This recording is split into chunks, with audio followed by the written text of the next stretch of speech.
Welcome, 7th graders. I am absolutely thrilled to kick off Unit 1 with you today.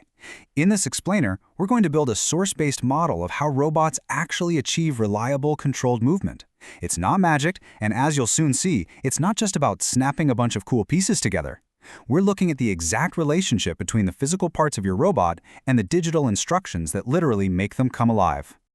Okay, let's dive right into this structured roadmap for the lesson, so you know exactly what's coming. We'll start by busting the automatic movement myth.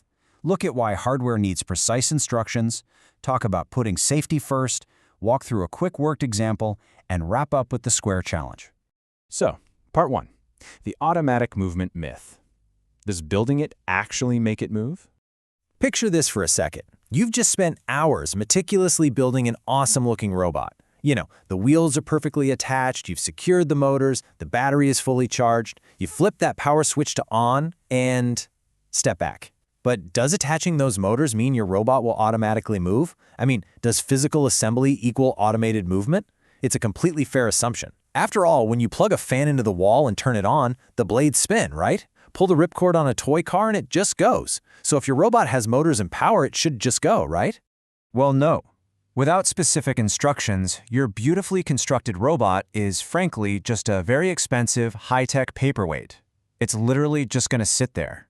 This is a massive light bulb moment in early robotics. The hardware itself, it has zero intent. The motors don't know they're supposed to spin, and the wheels have no clue they're supposed to roll. Building the physical machine is actually exactly half of the job. That brings us to Section 2, Hardware Needs Precise Instructions, or giving your robot a brain. Since the hardware alone just isn't enough, we have to provide that missing ingredient. So the crucial point here is that a robotic requires what we call precise instructions. By definition, these are specific, programmed commands telling the robot exactly how to control its motor speed and its motor direction. And hey, really focus on the word precise here. You can't just tell a robot to go. You have to tell it exactly how fast to go, which motors should get power, what direction they need to spin, and exactly how long they should keep spinning. Precision is literally the difference between a robot moving reliably across your desk and a robot doing absolutely nothing. Let's compare these two vital halves of our robotic system. First up, the hardware. Think of the motors, the gears, and the wheels as the muscles of your robot. They provide the raw physical force. Then we've got the software. These are your precise programmed commands dictating speed and direction. Think of the software as the brain. Look, your own muscles don't move unless your brain sends an electrical signal telling them to contract, right? A robot works the exact same way. The software brain absolutely must send a very specific signal to those hardware muscles before any movement can happen. Moving on to Section 3, Safety First, Predictable Movement. Basically, why we always check before we run. Now that we know software controls the hardware, we have to talk about the real-world consequences here. Unlike a video game, if your code is wrong in the real world, physical objects will crash. That's why safety is, without a doubt, our #1 priority. Let's quickly run through 4 essential safety protocols. Rule 1. Know what every command does. Never, ever guess. If you run code on physical hardware without understanding it, you're creating unpredictable, potentially dangerous movement. Rule 2. Predict the movement path. Before you run the code, trace out in your mind exactly where the robot should go. Rule 3. Clear the test area. Make sure there are no books, laptops, or, other students in that predicted path. And finally, Rule 4. Always be ready to hit stop.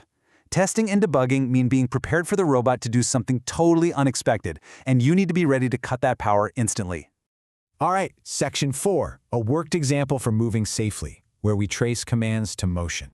Let's see how this builds into a really practical scenario. We're going to trace a sequence of commands directly to physical motion, step by step, almost like uncovering a giant puzzle. So here's a very basic movement sequence we want our robot to execute safely. Step 1, we want it to move forward for a set amount of time. Step 2, we want it to make a turn. Step 3, we want it to stop completely. Seems pretty simple, right? But remember, we have to translate these plain English steps into precise instructions for the motors.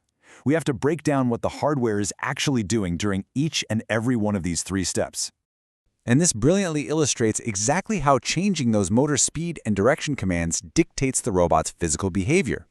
Let's look at step 1. The command is forward at 50% speed. Well, what does the hardware actually do?